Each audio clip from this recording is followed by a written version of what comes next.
Ganesh has 3 houses, all of which are self-occupied.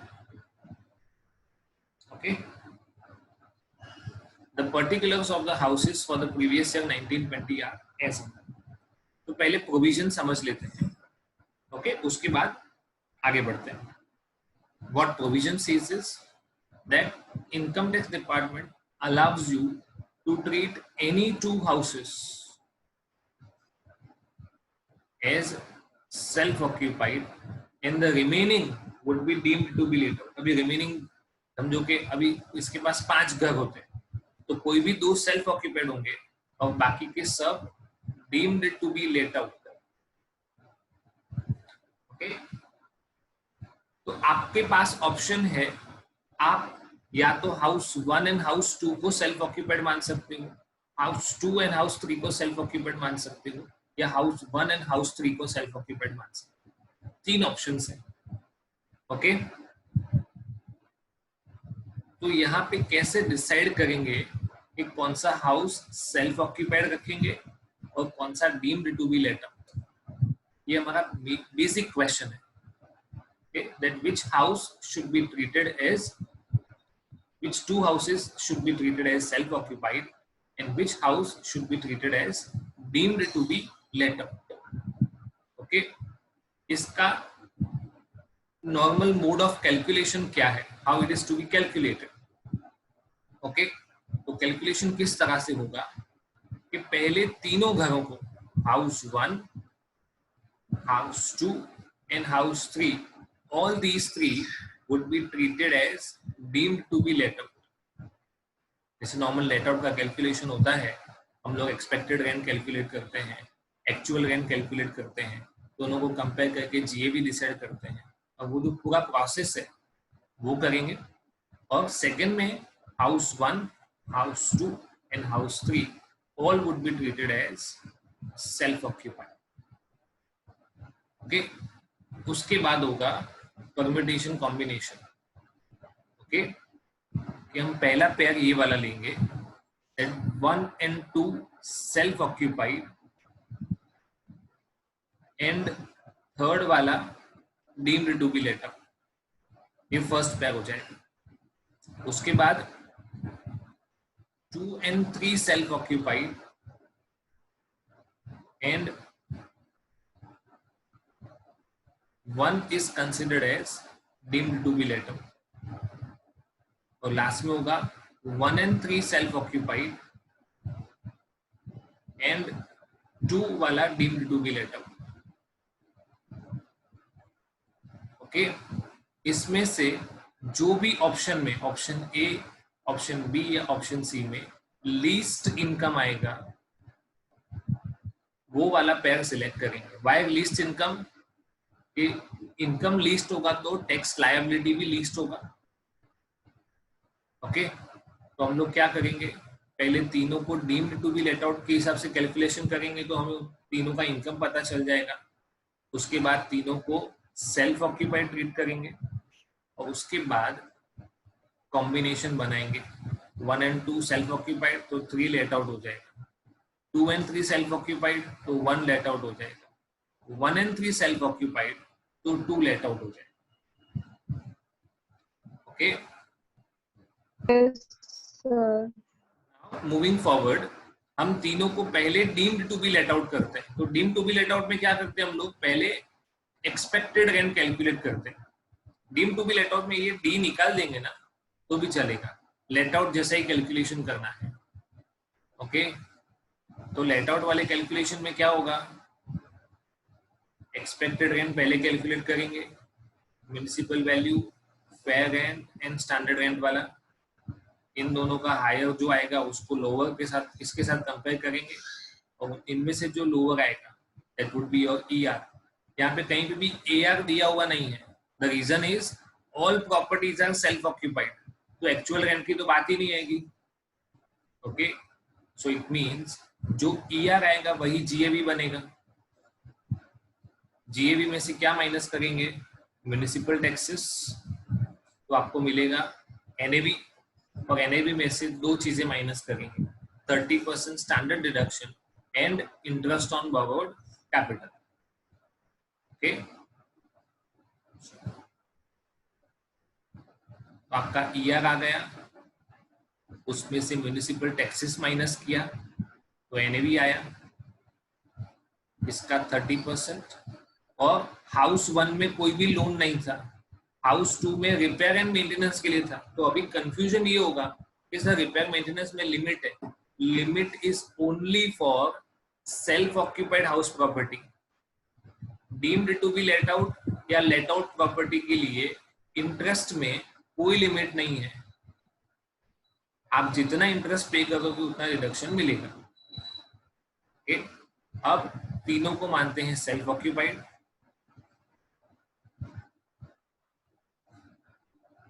Self occupied में क्या होगा, house 1 self occupied है, उसका इनकम नील आएगा। वाई सो, उसका एनएवी नील, उसमें से हम लोग interest on borrowed capital minus करेंगे, इंटरेस्ट है ही नहीं तो एनएवी हो जाएगा, सॉरी इनकम हो जाएगा 0।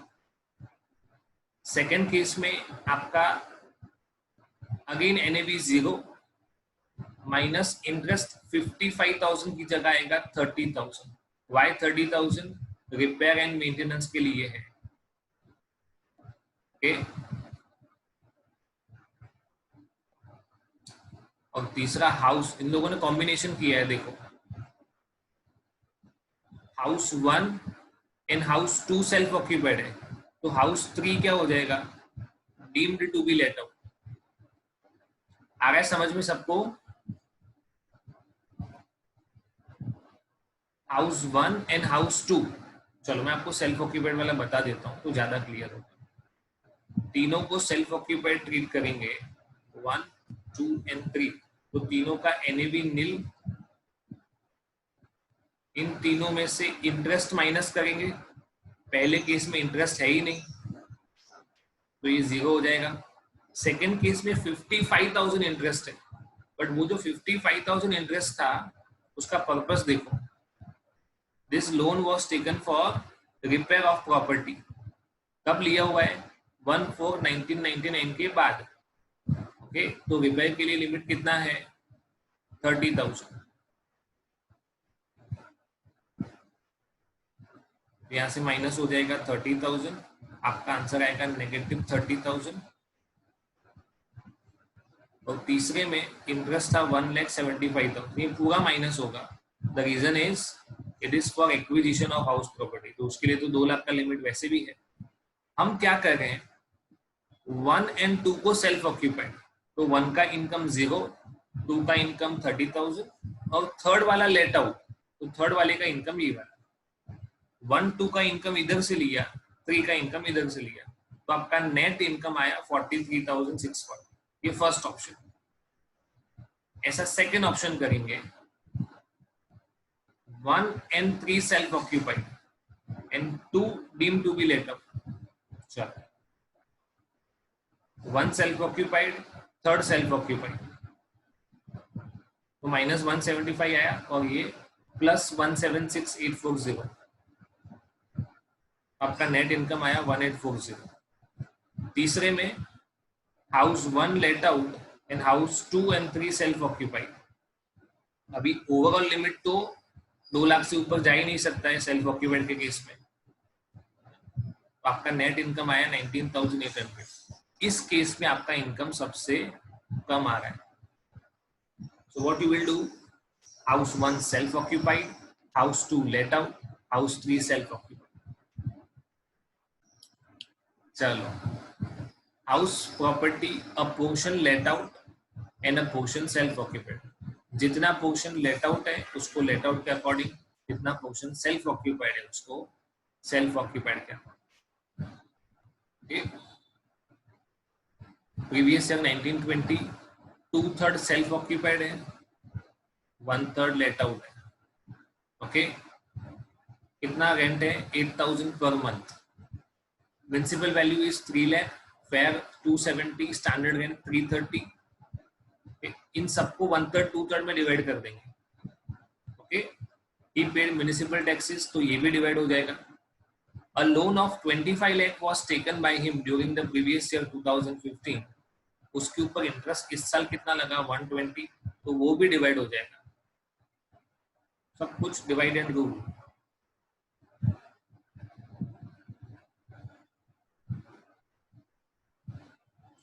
तो जो 2/3 portion let out sorry self occupied है उसका एनएवी नील, उसमें से सिर्फ एक ही चीज माइनस होगा, इंटरेस्ट ऑन बॉरोड कैपिटल, वो है 1,20,000 इंटू 2/3, तो आपका नेट इनकम आया 80,000 नेगेटिव।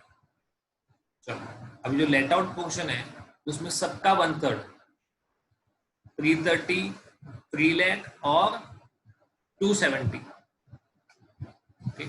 अकॉर्डिंगली हमारा ईआर आया 1 लाख, रेंट पर मंथ था 8,000, तो आपका एआर आया 96,000। इन दोनों में से जो हायर होगा वो बनेगा जीएवी, उसमें से क्या माइनस करेंगे, म्यूनिसिपल टैक्सेस। देखो म्यूनिसिपल टैक्सेस किस तरह से लिखा हुआ है, 10%, किसका लगेगा 10%, 3 लाख का, तो 3 लाख का 10% लगेगा 30,000, तो उसका 1/3 जाएगा इसमें, 2/3 जाएगा इसमें। ये वाला डिडक्शन का तो कोई चांस ही नहीं है, कितना डिडक्ट होगा 30,000 का 1/3, ये सेल्फ ऑक्यूपाइड है, तो 30,000 का 1/3 10,000 वुड डिडक्ट, ये बनेगा एनएवी। एनएवी में से दो चीजें माइनस करो, 30% standard deduction, interest on borrowed capital, ये इंटरेस्ट कैसे आया 1/3 ऑफ 120,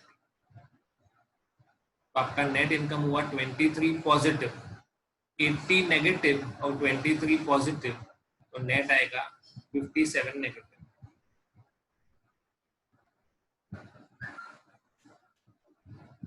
क्वाइट सिंपल।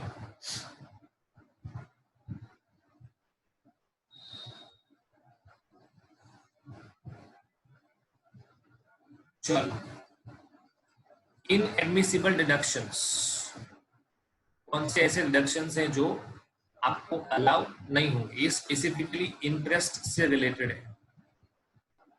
अगर आपने इंडिया में घर खरीदने के लिए इंडिया के बाहर से लोन लिया है, the loan interest is payable outside India, तो इसके लिए दो कंडीशंस को फुलफिल करना जरूरी है कि जो भी पेमेंट करता है, समझो कि मैंने पेमेंट किया इंटरेस्ट का, तो मैं जिसको भी पेमेंट करूंगा उसके पेमेंट में से मैं टैक्स काट लूंगा।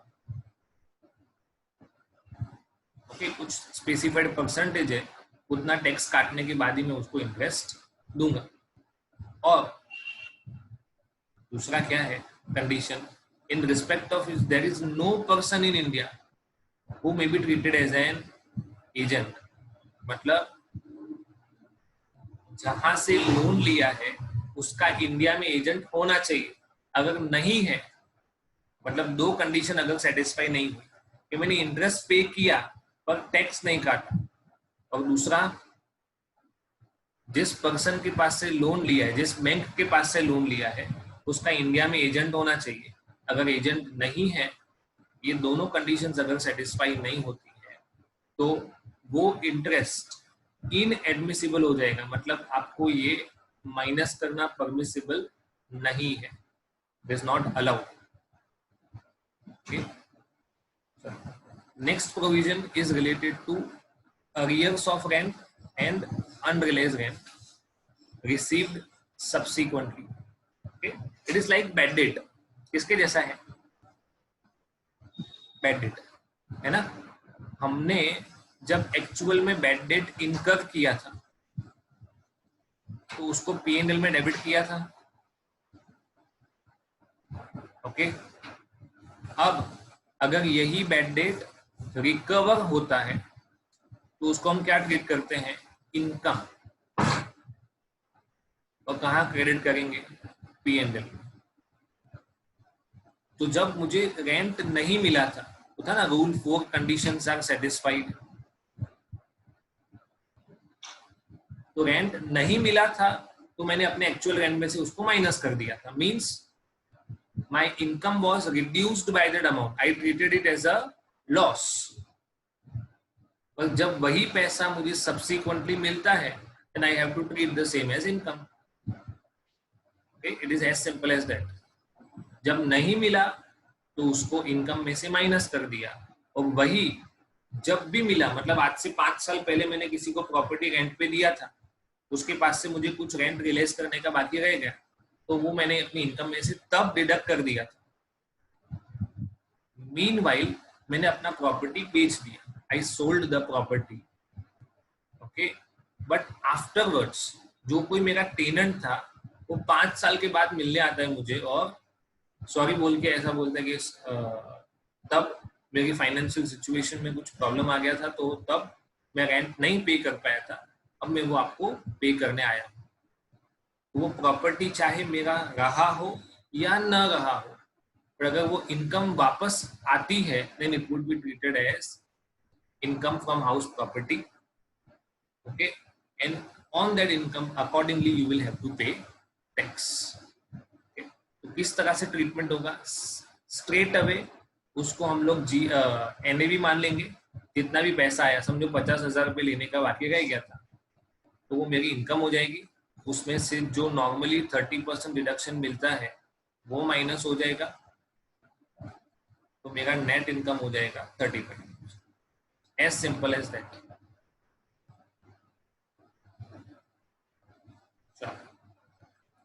Mr. Anand sold his residential house property in March.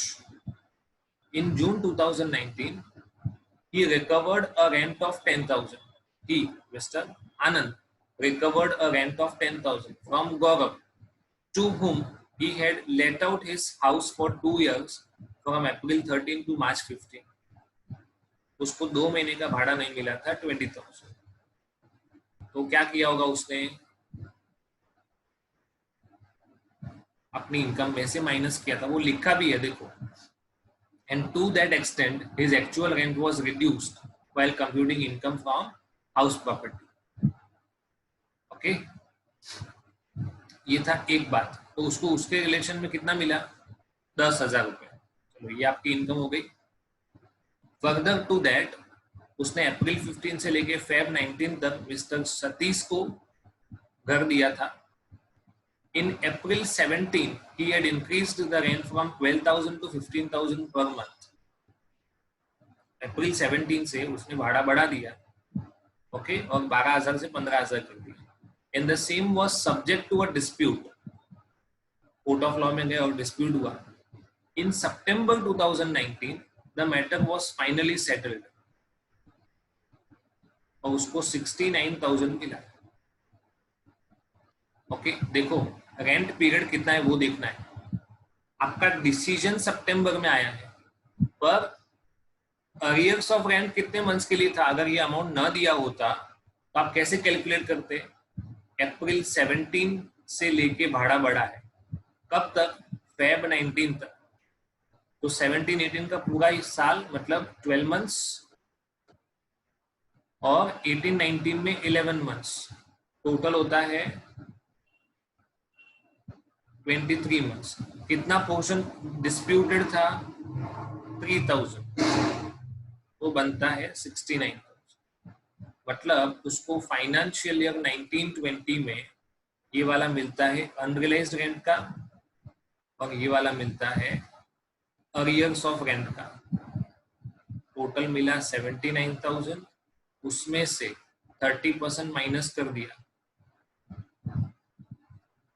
Okay, तो कितना बचेगा,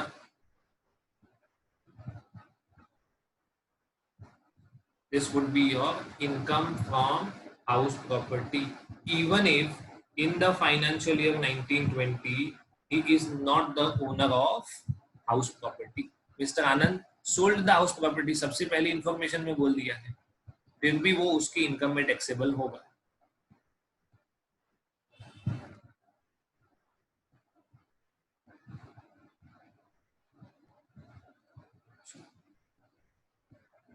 treatment of income from co owned property, co owned मतलब जॉइंट ओनरशिप वाला प्रॉपर्टी है, ओके, तो उसको इंडिविजुअल ही टैक्सेबल करना पड़ेगा, it will be taxable as individual property, okay. Co ownership है, एक घर है जिसका जॉइंट ओनरशिप है,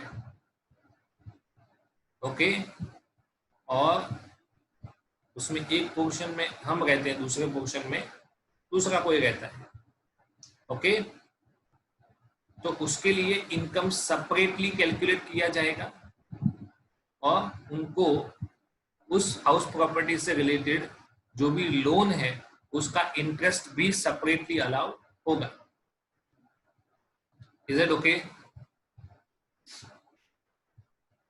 इसके साथ साथ चलो ऐसा है कि ये को ओनरशिप है, इसके अलावा ए के पास दूसरा एक घर भी है जिसके ऊपर लोन लिया हुआ है और वो भी सेल्फ ऑक्यूपाइड है, ये सेल्फ ऑक्यूपाइड है और ये भी सेल्फ ऑक्यूपाइड है। तो ये वाले पोर्शन का और ये वाला जो नया दूसरा घर है, इन दोनों का इंटरेस्ट मिला के मैक्सिमम 2 लाख, तो 2 लाख का लिमिट पर पर्सन है, पर प्रॉपर्टी नहीं है।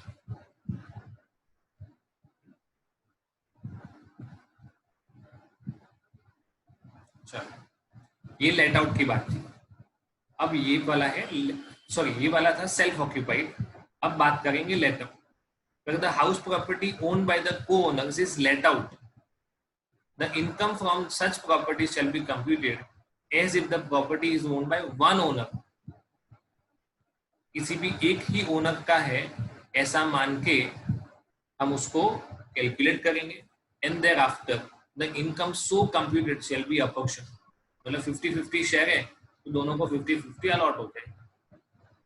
दोनों को सेपरेट कैलकुलेशन करने की जरूरत नहीं है, कोई भी एक इंसान का है उस हिसाब से कैलकुलेट करो, जो फाइनल इनकम आए उसको अपोर्शन कर दो। को ओनरशिप नॉर्मली जो प्रॉपर्टीज बैंक को दी जाती है ना, उसमें ज्यादातर को ओनरशिप होता है। बैंक को दी जाती है मतलब ऑन अ लीज। आप जितने भी बैंक्स देखते हो अपने आसपास, बैंक ब्रांचेस, वो ज्यादातर प्रॉपर्टी रेंट पे होता है और वो को ओनरशिप वाला property. I am not saying all are of co ownership, ज्यादातर most of them are of co ownership. Okay, miss Aparna who owns a residential house property in Calcutta along with her sister, where her sister's family resides. Both of them have equal share in the property and the same is used by them for self-occupation. उस वहां पे दोनों लोग रहते हैं, उसके ऊपर interest कितना लगा? 10%. Okay, on 1/4/2018 for acquisition of such property.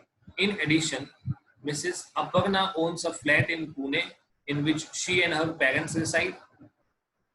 She has taken a loan of 3 lakh at 12% on 1/10/2018 for repairs of the flat. तो repairs के लिए लिमिट है 30,000.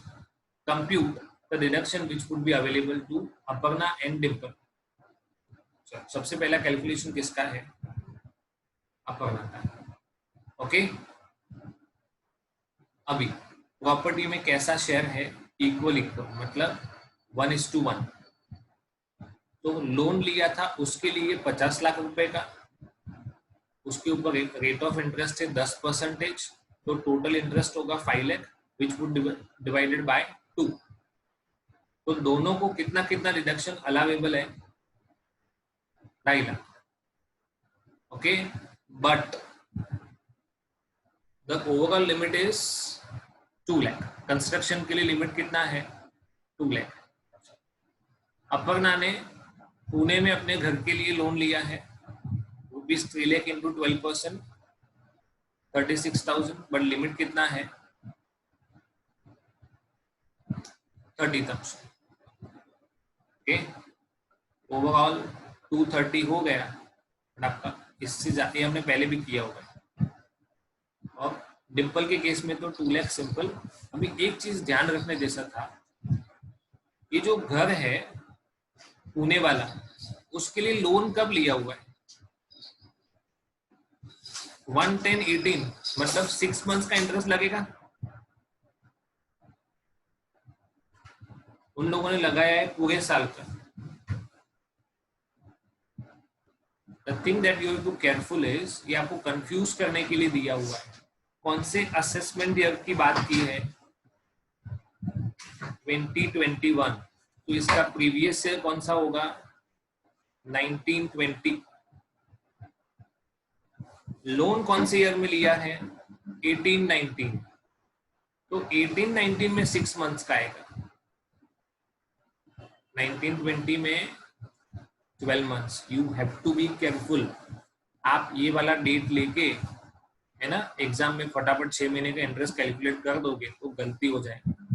You have to be careful कि कौन सी ईयर में लोन लिया था और कौन सी ईयर का इंटरेस्ट कैलकुलेट करना है। ओके,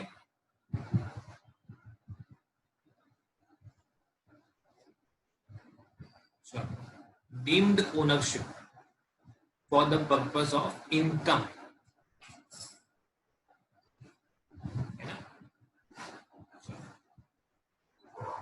सर हाँ बोलो, एक मिनट। ये जो पढ़ने वाले हैं किस चीज को टारगेट करता है? This section targets where people are trying to avoid the tax. अगर टैक्स प्लानिंग है या टैक्स मैनेजमेंट है तो इनकम टैक्स डिपार्टमेंट को कोई प्रॉब्लम नहीं है, बट अगर ये टैक्स अवॉइडेंस है then obviously they will take care of this thing.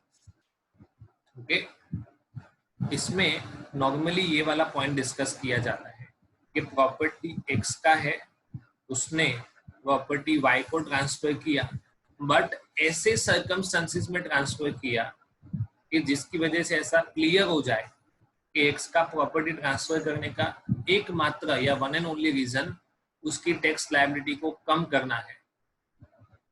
Okay, तो इनकम टैक्स डिपार्टमेंट क्या कहेगा? भले ही लीगली है ना according to transfer of property act है ना, उस एक्ट के अकॉर्डिंग वाई ओनर है, बट इससे होने वाली जो इनकम है उसके लिए तो आप ही लायबल रहोगे, है ना। एक्स के पास घर था, वो रेंट पे दिया हुआ घर था। एक्स ने क्या किया, जैसे for example x is a husband, तो उसने प्रॉपर्टी अपने वाइफ के नाम में ट्रांसफर कर दिया और विदाउट एडिक्वेट कंसिडरेशन ट्रांसफर किया। ओके, हस्बैंड ने वाइफ को प्रॉपर्टी दिया और 50 लाख का प्रॉपर्टी है 5 लाख में बेच दिया। तो ऑन पेपर दिखाने के लिए ऐसा किया कि हस्बैंड ने वाइफ को प्रॉपर्टी बेचा, बट इसका एकमात्र रीजन ये था कि हस्बैंड का इनकम ऑलरेडी बहुत ज्यादा था, उसकी सैलरी या बिजनेस इनकम ऑलरेडी बहुत ज्यादा थी, इसके लिए उसका टैक्स लायबिलिटी भी बढ़ रहा था। तो उसने क्या किया, थोड़ा सा बर्डन शिफ्ट करने की कोशिश की टुवर्ड्स हिज वाइफ। ओके, इस केस में इनकम के पॉइंट ऑफ व्यू से कौन डीम्ड ओनर माना जाएगा? X, even though X has transferred the property to Y. दो सर्कमस्टेंसेस में वो प्रॉपर्टी एक्स का माना नहीं जाएगा किसी भी पर्पस के लिए, ना तो प्रॉपर्टी एक्ट के लिए और ना ही इनकम टैक्स एक्ट के लिए। Two situations have to be verified. One, एक तो एडिक्वेट कंसिडरेशन अगर मिल गया तो इनकम टैक्स डिपार्टमेंट को कोई प्रॉब्लम नहीं है ना। वाई ने अगर एक्स को एडिक्वेट कंसिडरेशन पे कर दिया, प्रॉब्लम नहीं है। या तो एक्स और वाई अलग हो गए है ना, दे आर गेटिंग डिवोर्स्ड, और उसके as a part of divorce X is giving the property to Y as an alimony. Okay, court ने ऑर्डर किया है कि आपको इतना पे करना पड़ेगा या प्रॉपर्टी देना पड़ेगा, तो यहाँ पे एडिक्वेट कंसिडरेशन की बात आएगी ही नहीं। They are getting divorced and in that situation the property is being transferred from X to Y, then Y would be the owner rather than X. But इन दोनों सिचुएशन को छोड़ के अगर कोई भी हस्बैंड अपनी वाइफ को बिना एडिक्वेट कंसिडरेशन के अगर प्रॉपर्टी ट्रांसफर करता है तो वो प्रॉपर्टी इनकम के पॉइंट ऑफ व्यू से एक्स का ही माना जाएगा और उस प्रॉपर्टी का इनकम एक्स की इनकम में ही ऐड होगा। चलो, ऐसा ही सेम सिचुएशन है transfer to minor child, same thing, husband wife वाला है, वो सारे provision as it is. Okay, सिर्फ हस्बैंड वाइफ की जगह क्या हो जाएगा, पेरेंट्स एंड माइनर चाइल्ड, ऐसा हो जाएगा विदाउट एडिक्वेट कंसिडरेशन। अब एक्सेप्शन क्या है? In case of transfer to a minor married daughter, अगर माइनर मैरिड डॉटर को ट्रांसफर किया जाता है then daughter would be the owner for all purposes. Okay.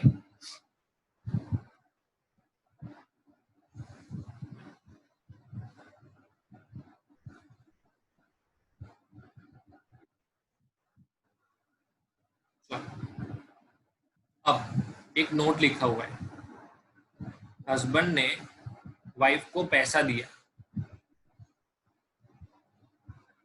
Okay, sorry, just a minute, this is not the case. Where cash is transferred to spouse or minor child and transferee acquires property out of such cash, then the transferor shall not be treated as deemed owner. Transferor shall not be treated as, X ने Y को पैसा दिया और Y ने उस पैसे से property खरीदा, तो डीम्ड ओनर वाले प्रोविजंस एप्लीकेबल नहीं होंगे. बट अगर डीम्ड ओनर वाला नहीं होता है तो क्लबिंग प्रोविजन एप्लीकेबल हो जाता है. इन आइदर केस इस प्रॉपर्टी से मिलने वाला इनकम एक्स की इनकम में वो लोग क्लब करके ही रहेंगे. Okay. Holder of an impartible estate. Impartible estate is a property which is not legally divisible. उसका लीगली डिविजिबल डिविजन करना पॉसिबल नहीं है. okay? तो जो भी उसका ओनर है वो उस एस्टेट में जितनी भी प्रॉपर्टीज हैं उसका ओनर माना जाएगा.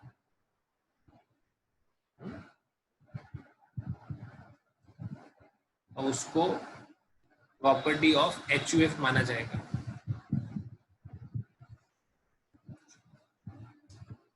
मेंबर ऑफ कोऑपरेटिव सोसाइटी, ये आपका रीडिंग पार्ट है, ना समझ में आए तो पूछना.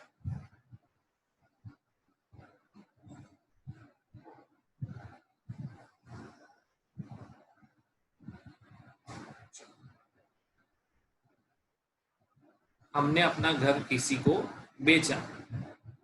ओके, उसको घर का पोजीशन भी दे दिया, कंसिडरेशन पे हो चुका है.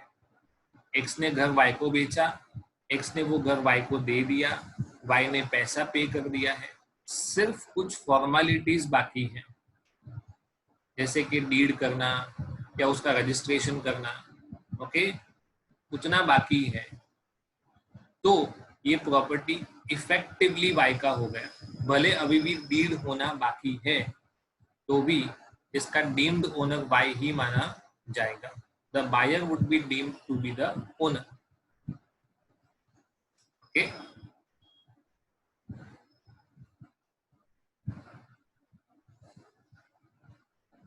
A person having a right in a property for a period not less than 12 years.